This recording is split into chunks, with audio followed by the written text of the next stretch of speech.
Today, we are really sitting in very close relationship with the nature. The whole thing, as you can see very clearly, is done by villagers and in a very simple way. And I am sure you all must be enjoying it very much.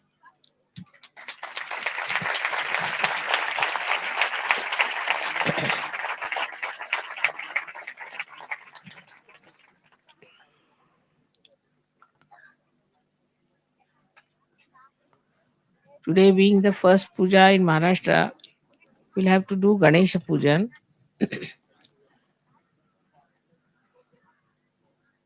But one has to understand how it is so important in Maharashtra that people worship Ganesha. As you know, there are Ashtavinayakas. 8 Ganeshas are there around this area, and this triangle of Maharashtra, which has got on one side one big mountain, on the another side we have another mountain, which of course is not in Maharashtra, and also on top we have another mountain. So, like a triangle which is made like a Muladhara means the Kundalini itself. So the Kundalini of the whole world resides in this area. That's why it is called, we should say, as Maharashtra. Is the country which is very great, the nation which is very great. But I don't know how far Maharashtrians realize that they are sitting in the land of Maharashtra. This land, which is vibrated by Sri Ganesha, has its own simplicity, has its own vibrations, a different style, a different type. The best part of Maharashtra is that it gives you a very good attention.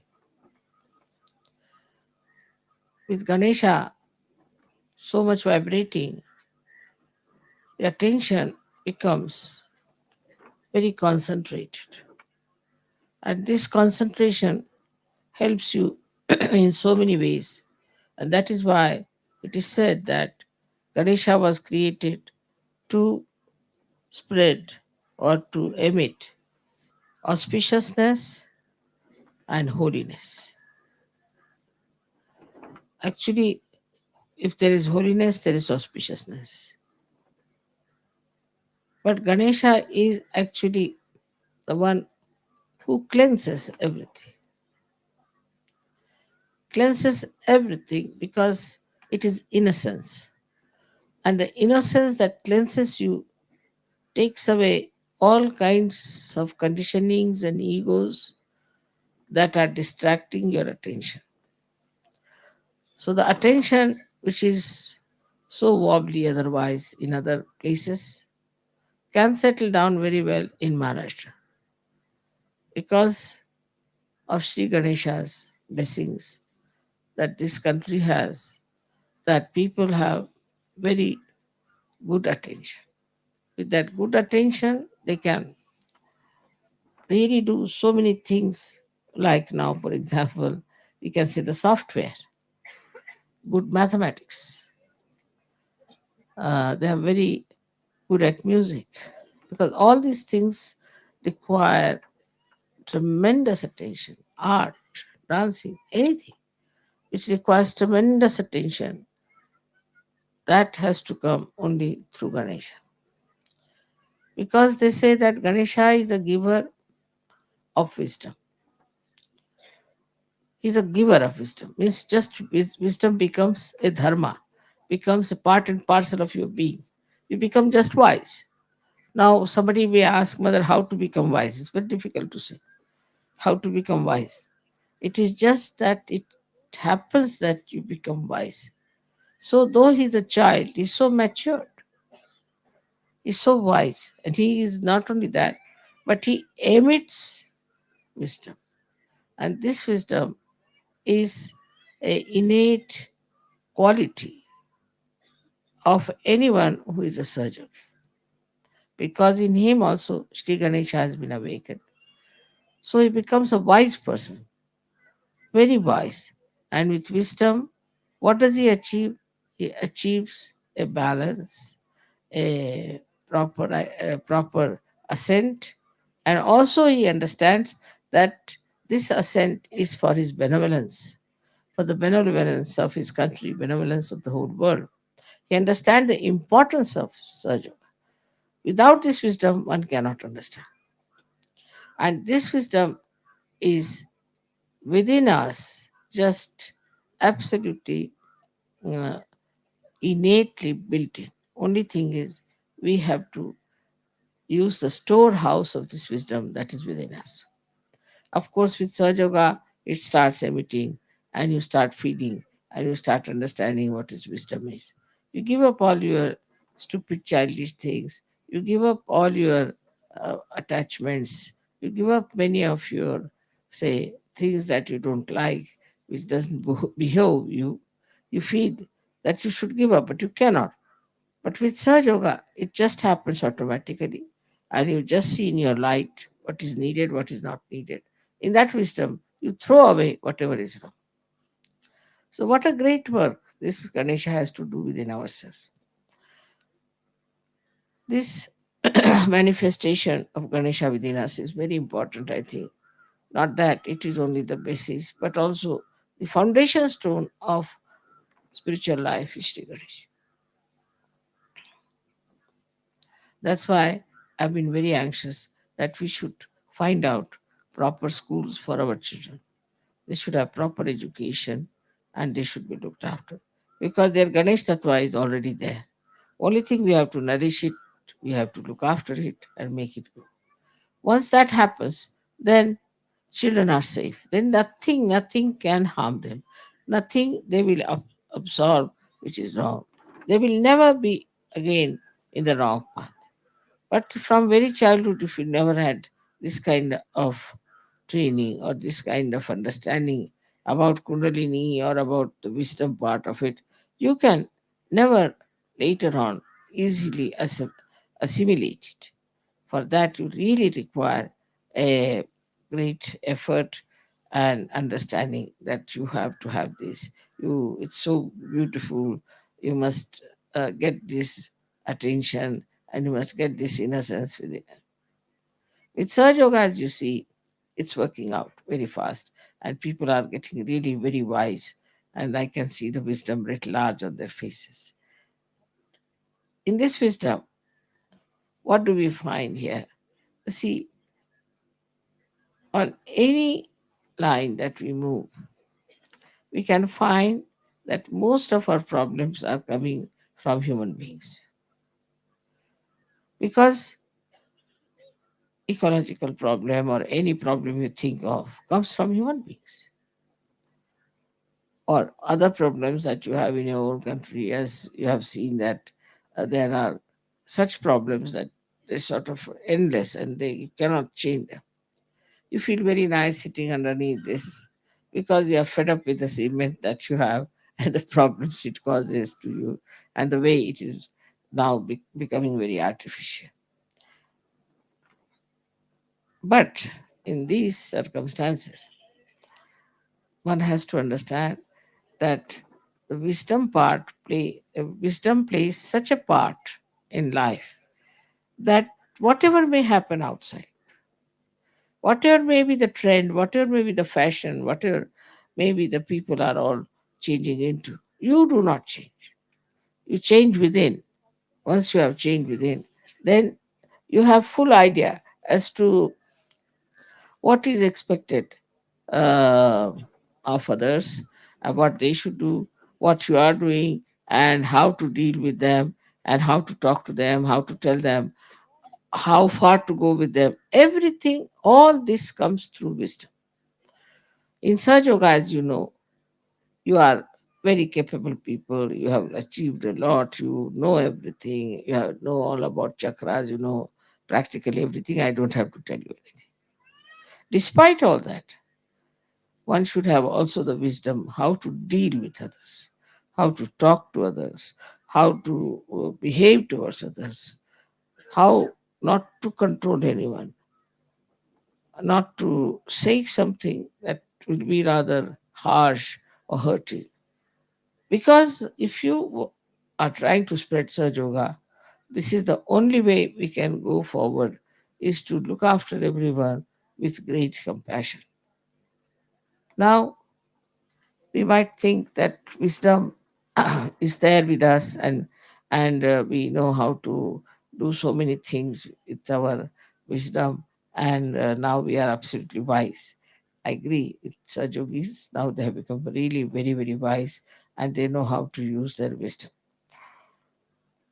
But still, faith in themselves has to be really on a nirvikalpa state. That is only possible also Sri Ganesha. Because he is in nirvikalpa. He has no vikalpas. Nothing. He doesn't have to question anything, he doesn't have to ask for anything. He's just there. And he's in complete nirvikalpa, complete, absolutely into a state where he is not at all attached, nor is he worrying about things, nothing of the kind. He is just in Nirvikalpa, and in that Nirvikalpa, he worships Mother. Small, small stories can show you how he was so sure of himself, how he had courage, and how he worked out everything so intelligently. But when you are doing something, you can be in two minds. You can be not so decisive. But he was, and he is always very decisive that he knows what is to be done. Right there. This is the point. So in wisdom, you don't have to think, argue. I've seen many people who say, Mother, you see, we were thinking, then we had vibrations, we didn't know what to do, this, that, how to do, how to correct, how to work it out. Now, I must say, this is a state. It is not a state uh, to be achieved, but it's a state. Means you are there. It has to be innately built in yourself, this state of wisdom. But you can also work it out by just concentrating on yourself and trying to find out what's the matter with me, what happens, why, why is it I am like this. The introspection can help you a lot to be extremely wise. But easier method is to worship uh, the principle of innocence within yourself. For example, now we are dealing, supposing, with somebody who is a thief. Say, he's a thief. Now, what should you do with a thief? After you have found out whatever was lost, whatever you have, after that, what you have to do is just to forget about it completely. Once it is happened, then you have to just forget, not to worry about it too much. This has happened, that has happened, and how to um, make this point all right, and this gentleman is not all right. Just forget it. So the wisdom is also in forgiving. That's why Christ talked about forgiveness. Just forgive. There's no sense in remembering. This person said so, this person did so, that happened so. Just forget it. And once you start forgetting all these things, you'll remember right things, and useless things you'll just forget. You don't remember who has insulted you, who has troubled you, who has been misbehaving. I don't even think about people who have gone about Sajoga, talking ill about me, saying things, this, that. It's all right. Let them say whatever they like. I am not bothered. But what bothers me more, that if they do like this, I don't know what would happen to them. That's the only wisdom part of it. That, you see, when I forgive everyone, I say, "Well, forgive. I have nothing to say. But Then also a thought comes in that if they are doing like this, then what's going to happen to them? They are doing this to someone who is so good, so religious, so highly placed in spiritual life. Then you can't play about, but somebody is playing. Then what you have to do is to really forgive, because one thing is built in Sahaj Yoga, that who try to trouble you, they will be in trouble also. So try to forgive, at least you soothe him down. All right, I forgive you. So soothe him down. Like this kind of a wisdom we should have. Not to get after people, not to pester someone, not to be very strict, not to be very sort of, uh, pers- I should say, pursue the matter. Whatever is it, that point you should finish off and just don't worry. I was telling just now that there is a servant, suppose. Now he steals your money all the time. You know he steals your money. Now what to do if he's stealing your money? One thing is to get out of, ask him to get out. Then you have another one. Then again you get him out and get another one. Goes on like that because they're poor people. They'll steal if they get. Now, even if you are careful, still they might steal. So what should you do is to just to forgive the person and put the money in such a place that he cannot reach. Finish. As simple as this. You should just find out what does he steal. Oh, that's all. Then you keep it one side. But don't worry about all the time that now how am I to save myself from this thief or how am I to punish him. Just don't think. These incidents are just like a breeze coming and going.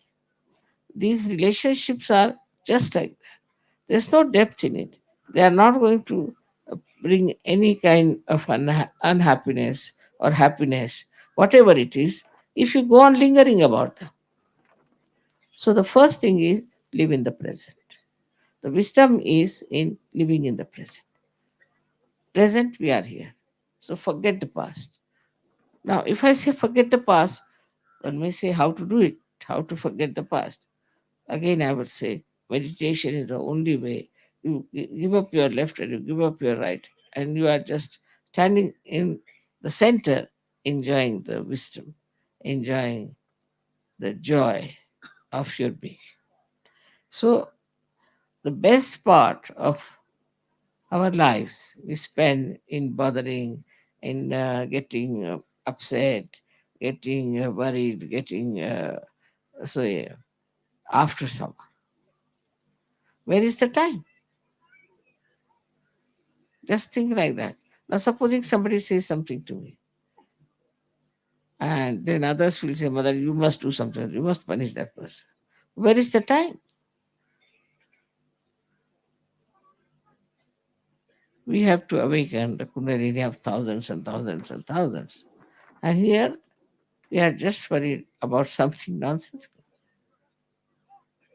So our wisdom is finished. We have no wisdom at all.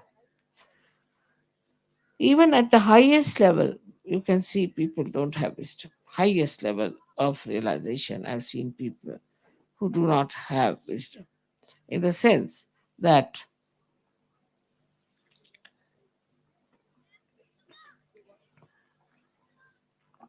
they want to run away. They just get fed up. Take sannyasa, finished. Go to Himalayas, live there happily. There's no wisdom in that also. So living in the present, you don't also feel tired because you don't think of the past and the future. And you live very well and in great happiness. You improve things and you don't think of the future, what is going to happen to me or anything. And that's how you save lot of troubles of others as well as yours. So this wisdom is to live in the present. Is now that you ask somebody, how are you? All right. Then he's not in the present. You ask somebody, are you enjoying yourself? Not in the present. You ask somebody, are you happy? No. Then you are not in the present. You ask someone that, are you hungry? Maybe, may not be. Maybe they don't know even in the present they are hungry or not. It is so much they are lost in the past and the future. That's the sign of unwise behavior, unwise life. If they don't know whether they would like to have their food or not. But those who are really in the present forget all these small, small things.